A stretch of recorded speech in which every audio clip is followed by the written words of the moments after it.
Appreciate you for joining in the 2 Cents Podcast, my podcast. I'm your man, Nino. Thank you for the man upstairs for blessing me to get up and make it another day and make it back in one piece. To all the people that keep subscribing, keep hitting that like button, thank you. Please continue pouring in with them subscriptions. To my followers, my listeners, and my fans, I appreciate you guys very, very, very much. I want to take a moment of silence right quick. Now, with everything that's going on in the United States, with President Trump sending in National Guard and Marines in these cities and all the states for the deportation of illegal immigrants back to where they came from, it was a very hard to swallow travesty this morning in the country of India. The latest plane crash since a string of them was early. And if you people remember, early in the year, it was plane crashes just about every month.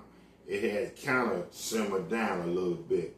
But unfortunately today, it was a plane crash that was very devastating in the country of India. The Air Indian flight A1171 set for departure to London's Gatwick Airport, touching down. It's supposedly touching down at 1:38 p.m. Sources from the airline reported. The Boeing 7878, the Dreamliner, was carrying 242 passengers and crew. There was only one passenger on the airplane that survived the tragic crash. The survivor, a British national of Indian origin, was being treated at the local hospital. The plane, upon crashing, was only minutes into liftoff, about 625 to 650 feet into the air or altitude, when the big Boeing took a big nosedive in a residential area or a medical college. There was casualties on the ground, basically 45 seconds from takeoff. So see, this plane not only lost people that was on the plane, basically wiped out all the passengers, all the crew, and everybody amongst the Boeing 7878. It also, unfortunately, took the lives of people in the residential area that was at that medical college in that area. Because you got to remember, people, and if you check and do your research, the plane was only in the air for seconds. Remember, as I reported, it only had got to a height of 625 to 650 feet. And for a plane, that's not very high. So can you imagine that big old aircraft, that big, and then all of a sudden it takes a nosedive and it's coming down in a residential area? I mean, that's crazy. The plane lost signal. And at the altitude of 625 feet, it began to descend. 5 minutes after the takeoff, NTSB former chairperson Robert Sumwalt pointed out that the plane had its gear down and its flaps up when it should have been the complete opposite. See, now here we go. We already looking at a mechanical problem, and I think really they should give these planes, especially these big Boeings, especially these big international planes like Boeing that goes from countries to countries, give them trial runs, Maybe they need to hire more people who have more mechanical expertise, or maybe they should change a mandate on repairing certain parts of the plane, even though it's not faulty. Because remember, these planes take a lot of wear and tear. I mean, they're traveling from countries to countries. They're in the air 12, 13 hours. I mean, that's a lot of wear and tear on the plane, even though it is big. The FAA, the Federal Aviation Administration consultant John M. Cox told the AP, the Associated Press, that the Boeing was equipped with extensive flight, data monitoring, and flight data and a flight data recorder that's in the thousands. So once they get their hands on the recorder, quickly they can determine what happened. Well, yeah, that was so too. But, you know, like I said, a lot of times, you know, these planes take so much, and then maybe you might need to take a little more background on the people who are working on the planes, because this is really a tragedy. And also, I heard it was like, I think, 6 or 7 young kids that was on that plane. So, you know, first of all, nobody basically made it. One passenger, that was enough. And then kids taken out.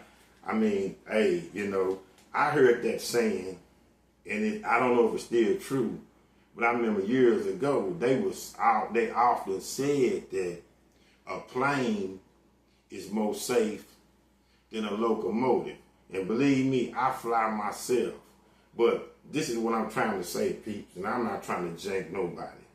When you way up there in that air, I just don't see your survival chances are great if something happens. Now, a locomotive will get destroyed, you know, when it run off the tracks, but at least you on the ground. But I didn't want to, you know, veer off until this devastation day. I was just making a point about I have to fly myself. But man, you think I don't be praying and I'll be nervous. Anyway, this was the first crash of the 787A Boeing Dreamliner.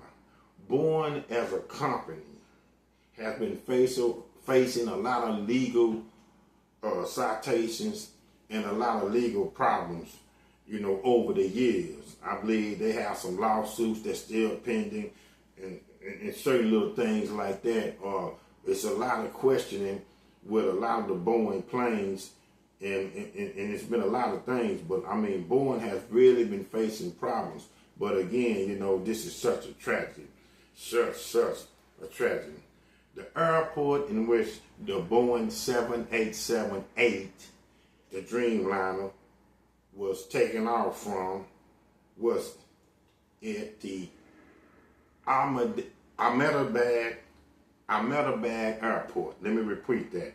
The Ahmedabad Airport is spelled Ahmedabad. Ahmedabad Airport. 240 passengers again was on board.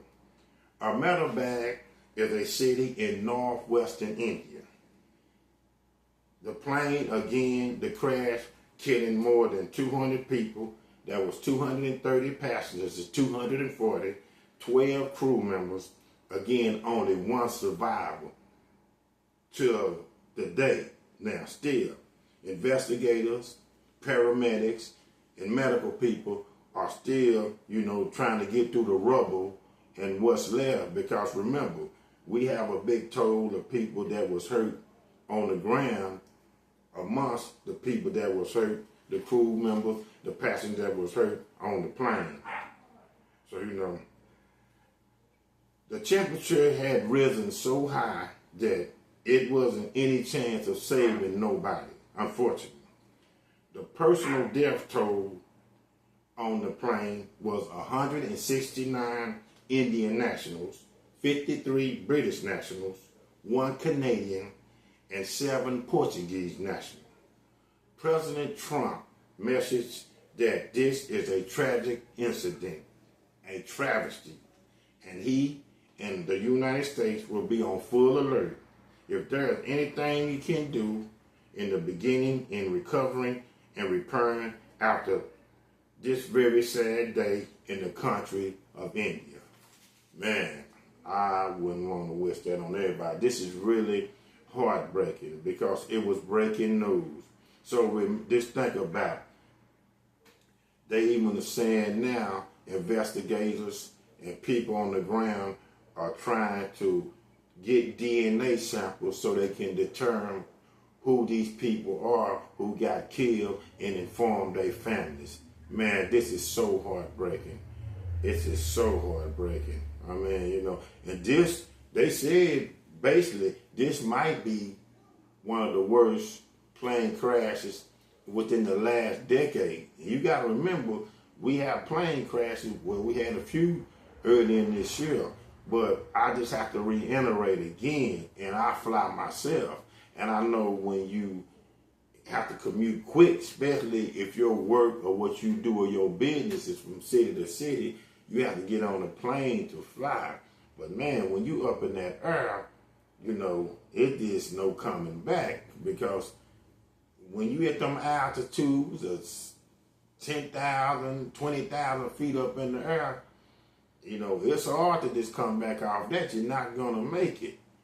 But I believe FAA and all regulations and OSHA, whatever that deal with the planes, need to go back, you know, have courses, check the people that you're hiring, be a strong advocate of retooling and putting in new parts on the plane, because as I said earlier, these planes, they are big and sturdy, but they are traveling to different countries, different time zones. You know, they are traveling 12 hours of flight. You have 4 or 5 flights with a day. If you have a flight in a week's time, every 2 or 3 hours or 3 or 4 hours, even if you have in a week's time 7 days, you have 4 flights that's 12 hours long. That is a lot of endurance on anything. So again, my heart goes out to them people that lost their lives in India today. You know, I hate that. I want, you know, that was just a tragedy. That was just a tragedy.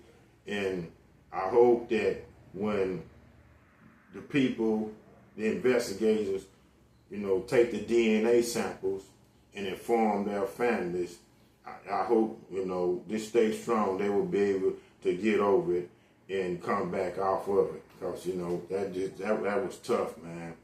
That was just tough. That was a sad day I can imagine in India. But, you know, they'll come back because, you know, countries, everybody go through things. So I just hope the people in India come back, and my prayers and my heart is with them. The latest plane crash since a string of them earlier. 2 cents, my podcast. I'm Nino. God bless y'all. Thank you.